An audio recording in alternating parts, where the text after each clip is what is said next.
Welcome to the news segment from the Roll for Crit podcast, where we'll tell you what's been happening in the world of tabletop gaming.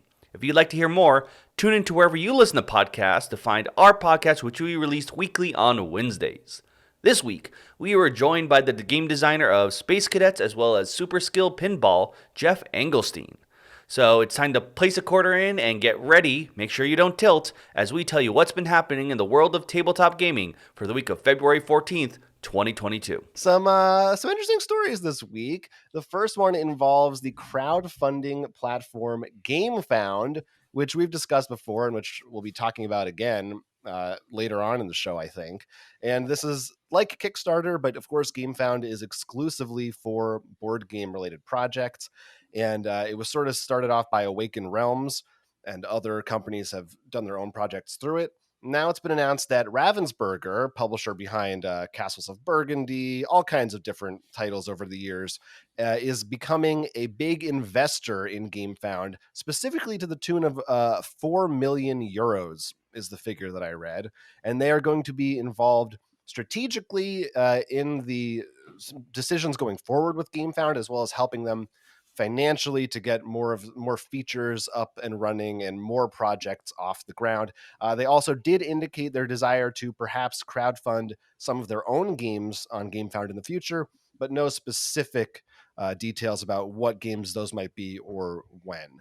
Geoff, I'm curious what your take is on Gamefound versus Kickstarter, how you feel it's been as a platform for board games, if you think it's been successful, and what maybe the Ravensburger investment might change, if anything, for them going forward.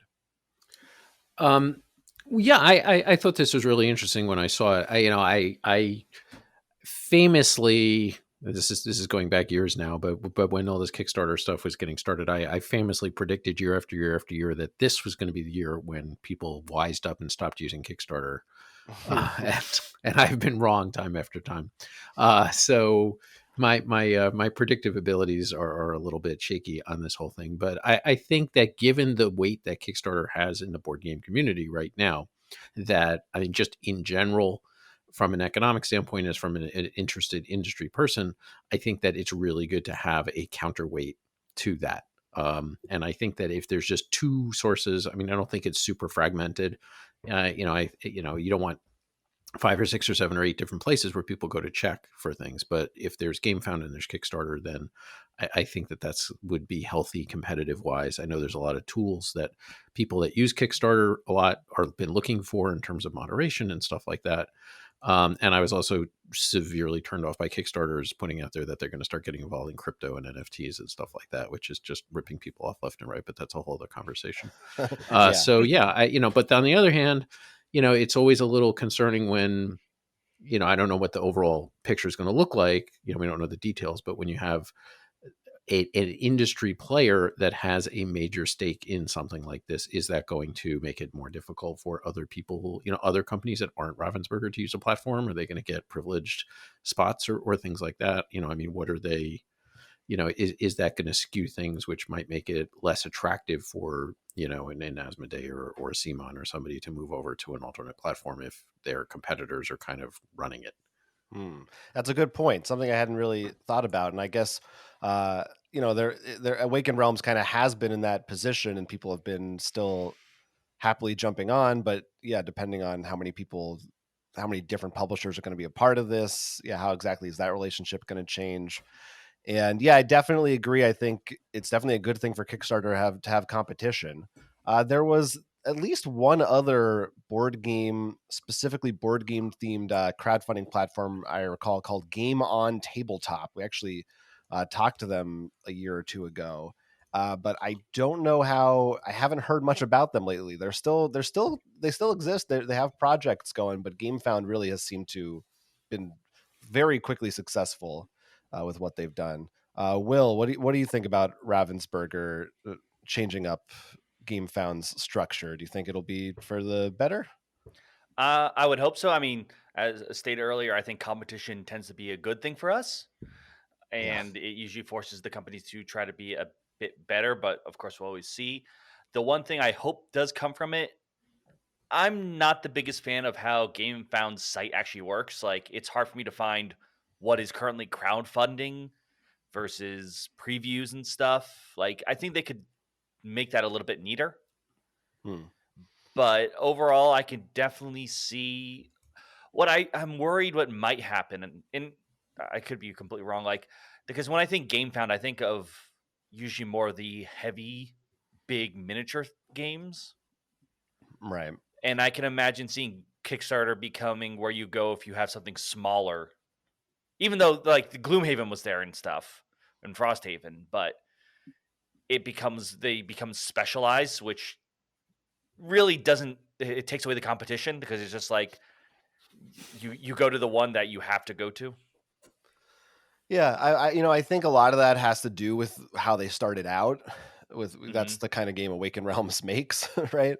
And I think they still have been doing bigger projects, but I imagine right now in the early stages they want to pick high profile things that they feel pretty sure will get funded, and as time goes on, they might loosen up a little bit and more different types of projects will come in there. But yeah, I think we all agree that overall it's a good thing that it exists, and they do some things I think a lot better than Kickstarter. Certainly, it seems from the creator side of things, there's some friendlier ways to do things through their site, and more specialized, of course, and better support for board game people specifically.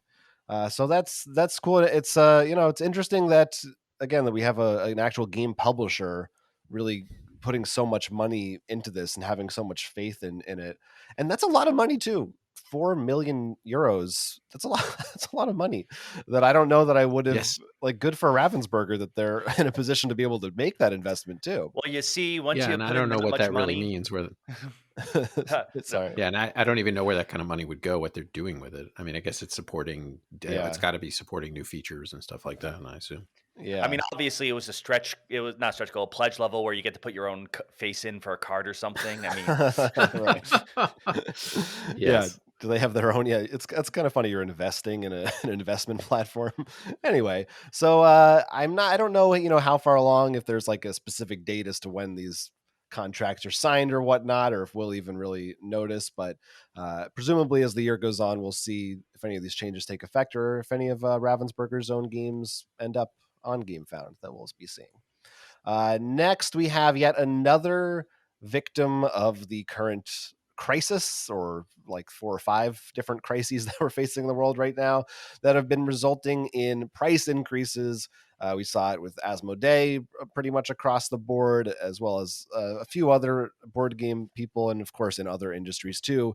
We've been dealing with shipping issues and all kinds of constraints on that front. And now it has hit miniatures with Warhammer 40K. Games Workshop has announced that prices are going to be increasing on almost, I don't know about almost all, but it's a lot of their Warhammer products by, in some cases, 5%. In other cases, such as with things like books and scenery, 10%, and some even going up to 20%. And some things are not going to go up in price. That includes paints, brushes, as well as most of their starter sets. So they still want people to, get their feet wet before they are addicted, and then they have to pay the higher prices for the other things. But starting March 7th, a lot of the products in their Warhammer line are going to see these price increases. Geoff, are you a miniatures Warhammer guy, or how do you feel about this in general? For the industry, is this just? It seems like this is the new normal now, that we just have to get used to these price increases. Well, I mean, I think just from a general economic standpoint, yeah, we're shifting into an inflationary environment. So yeah, I have a product. We do product development, manufacturing, my business, and we've had to raise prices because of electronic components and all the other factors that you said. So strictly from that standpoint, yeah, I think a 5% increase is not crazy. I did used to play Warhammer and 40K for years. After my son really wanted to do it when he was in like junior high school or high school, and we started doing it, and then he stopped and I kept going, which really was kind of not great, but I love my Tau and I love my Lizardmen. So but I haven't done it in quite some time. But I mean, the prices are crazy to begin with. So compared to their actual cost structure and things that go into that, and it seems like it's pretty elastic, in terms of demand. That people will absorb price increases. I think in that community, they're not super price conscious. So but if they hadn't increased prices, I'm sure they would have been perfectly healthy. Yeah, I am not in any way involved in miniatures of this kind, so I honestly have almost no idea in my mind of what even a Warhammer miniature costs to begin with. I really don't know what the price structure is like right now. And Will, you're not really a miniatures guy either, but you are someone who uh, feeds into systems, at least one system where there are things to collect and buy on a regular basis. How do you think this type of price increase would impact you at all, or do you think, like Geoff said, nobody's going to bat an eye? I don't think for the most part, because I am on that. What's like the edge called with a black hole? Like before you get like The Event Horizon. the event horizon. Yeah, I'm on the Warhammer Event Horizon right now. I Like did I've been not know there watching were a going to be lot physics of questions on lore. this podcast. That's very exciting for me. That's a real bonus. All right, next up, history. No, it's like watching a whole lot of lore videos about that, and I do know the videos I've been watching, which do talk about like how they sort of act in the tabletop. A couple of times they've brought up like the new book came out and it sold out. So if you have to worry about items selling out so fast already, yes, maybe this will make people hold off on making that new army just yet. But I don't imagine with these numbers. I mean, I'd have to see which ones are getting hit with. Like, I don't know enough about which ones are actually the resin miniatures and stuff. Mhm. Because like if it's a few dollars, like for example, they said the Space Marine Interceptors was like a £1. I think I would shrug that off. Right. I know for me personally, but like I know they can be expensive, and especially if you're talking about I don't know if they have a name for it, but I know they talk about their Titans are like pretty much their giant mechs, and these things could be the size of like a toy that like a big toy. So I can only imagine if that increases by 20%. 20% on $10 versus 20% on $200 is very different. Right. There's your math question. I will say, by the way, I know there's a lot of talk, not even just with GW in general, but like how some people are like, are these price increases really needed, or are we being tricked? With the inflations and stuff. I will say I'm not as worried about here because they literally say places where it's not going to happen are pretty much everywhere very close to China. Like they don't need to worry about the increase because it's not nearly as difficult to get it to those locations. Australia, New Zealand, Japan. I wonder how big those are in those countries. Yeah, I don't know. I do not know. I mean, that Geoff, you said something about that you imagine if they didn't do this, they would stay afloat. Do you see this as the margins just aren't as big as they want them to be, or do you think? Oh yeah, their margins are huge. Oh yeah, no, you can look at their financial statements; they're public, so you can see it. Their margins are huge, and I know plastics. I mean, we do a lot of plastic manufacturing. The raw material that goes into this is, for the amount that they charge for it, it's like 7 cents worth of plastic, 15 cents worth of plastic, and they're charging $50 for it. I want to be clear. I wasn't saying that the increase would not be a loss. If there is a loss, it's only on the starter sets, maybe, and which is why I think those aren't getting increased. Like you said, Jonathan, they probably are designed not for what they want the margins for, but they said what is a price to get someone in. That's their teaser price. Sure. Got it. Yeah. But 5% is, I mean, if they were really across the board raising things 20-30%, then people would feel that. But 5%, I think that'll slide. 5%, not too bad. Yeah, not too bad. I've kind of, the only place I've really had run into this personally is a little bit with Marvel Champions. That's like the one ongoing thing I sort of buy into now and then, and was like all the packs increased by a few bucks, and I just kind of shook it off. I don't even remember what the price difference was at this point. So yeah, I do think that sort of is the case here. If people are into it, yeah. If you're into a hobby like this too, like not even a general hobby where you say board games, this is very specific, like be Magic, Warhammer. If you've already put that investment in, you have that sunk cost fallacy, and maybe you just like think about your budgeting maybe a little bit more at like if you're really conscious of it, assuming it's like like I said, a few pounds or something. But when you jump something up $50 or more or something, everyone has their own way of comparing prices.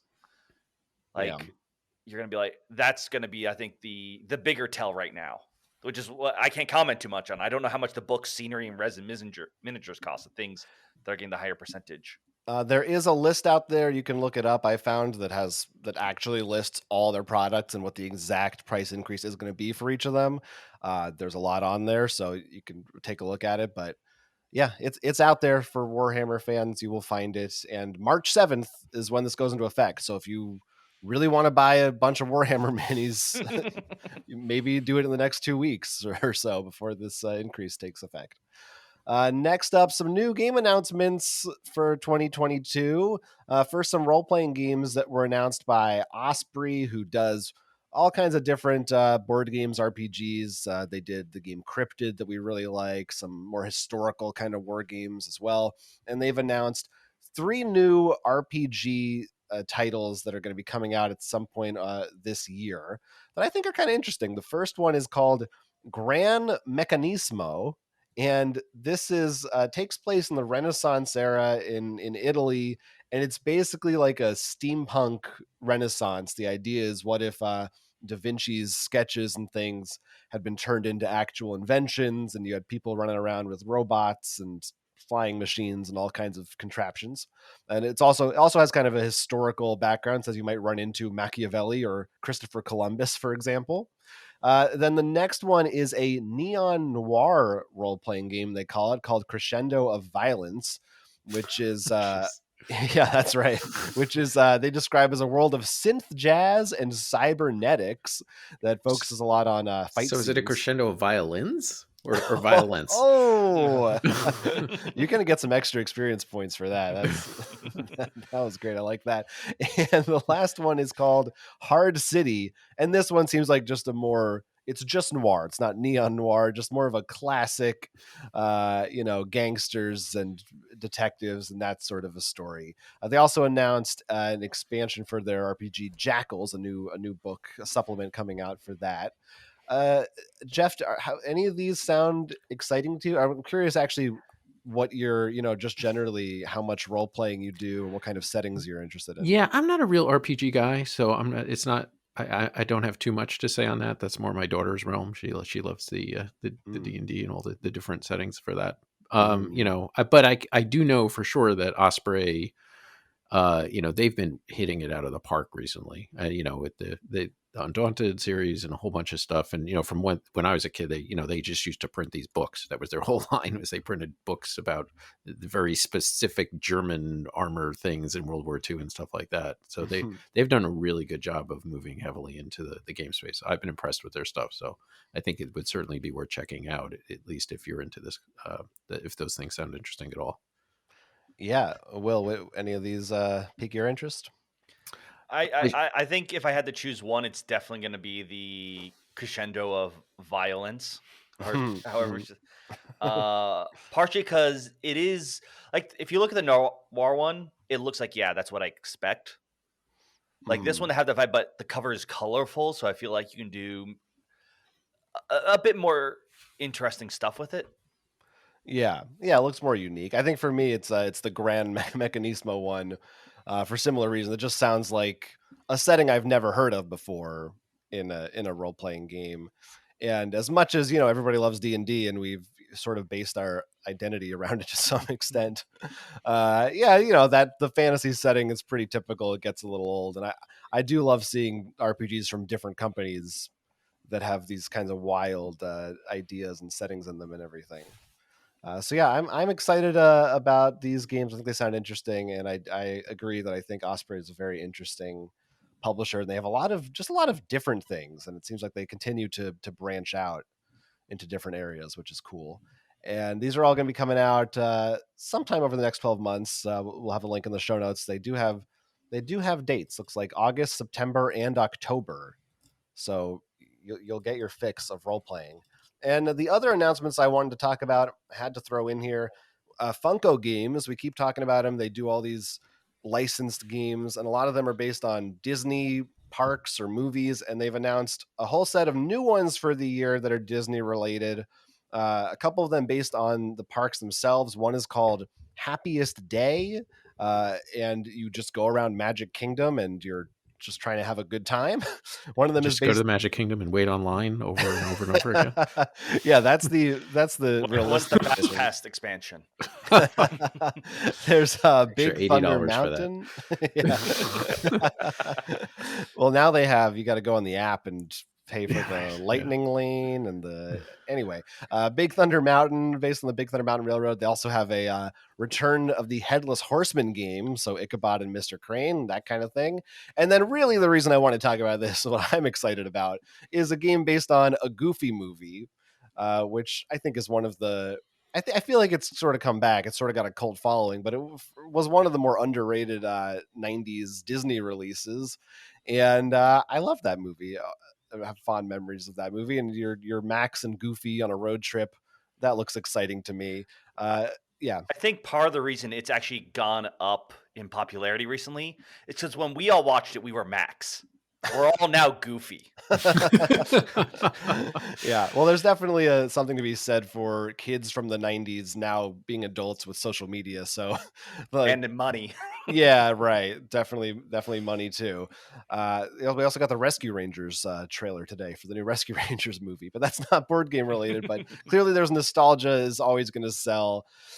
Geoff, have you experienced any of these other Funko games products? Because we've Yeah, I've done generally the enjoyed villainous stuff, but I was particularly excited to see these announcements. So I have a charitable organization that sponsors scholarships for up and coming designers from underrepresented communities to go to things like Tabletop Network and Unpubs and things like that. And so one of our first batch of, we had 10 scholars that went down to Tabletop Network a couple of years ago, right before the pre-pandemic.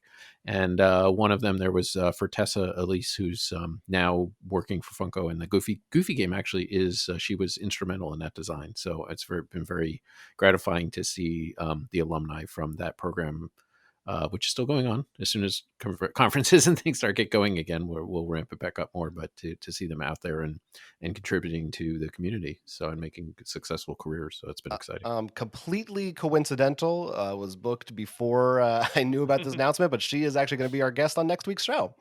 So Okay. now I've definitely got to, I'm gonna have to ask some questions about that, because that's very very very fun, very exciting, but not a yes. New Voices in Gaming is the organization. I think I forgot to mention that.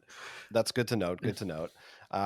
And Disney nostalgia for you, Geoff? Are you does the parks? I was never, the Disney stuff kind of passed me by a little bit, but we certainly went there with our kids and stuff like that. But I was a 70s kid, not a 90s kid, so I have I have a relationship with the old Wonderful World of Disney show and stuff like that. Got it. Yeah. Hey, Magic Kingdom was around back then too. Yes, it was. These are classic. These are classic attractions. Will, I think you're also not a huge Disney person, but I think you have enjoyed the Funko games, so maybe I have, and I will say I'm curious because I did remember fondly the Goofy movie, and even now looking back, I think the idea of that kind of relationship of the son and father, the trip actually is something that you could make a really interesting board game. I don't know how much they could go down there, mostly because this has to be kept to a much more open audience. Yeah, I don't think they're going to get too deep like, into the father-son relationship, but idea in my head, I'm like, that could still, like, I'm not saying that they should have. I think they probably made the smart move, but like it actually sounds like pretty fun. Like honestly, that and maybe the Return of the Headless Horseman are a bit more interesting, though. I do love this idea that eventually we're going to be able to have an entire board game collection that is like, you don't have to go Disney anymore. You can just have a board game shelf. Yeah, they've got Big Thunder Mountain, Jungle Cruise, and Haunted Mansion, I think, are the three that they have so far, plus the ones now that are just going to be an entire park, I guess. Yeah, I think that's pretty fun. And I'm sure they'll, the real hard part will be kids going to these parks and having to figure out, can we buy this board game at the gift shop? And then we have to try to fit it in our suitcase on the way back or whatnot. But I'll let them figure that out. So look for these various times being released throughout the remainder of 2022. All of them are like $25 or under, so they're definitely mass market titles that I don't see anything in terms of retail exclusivity, but I feel like a lot of these have been Target games, so that's probably a good bet as to sort of where they'll show up when they come out. Do us a favor, like this video, subscribe to our channel, or if you really like us, you can support us on Patreon. Become a high roller today for exclusive bonus content. We also have a podcast now. You can check that out at rollforcrit.com/podcast. Weekly episodes with special guests you definitely want to listen to.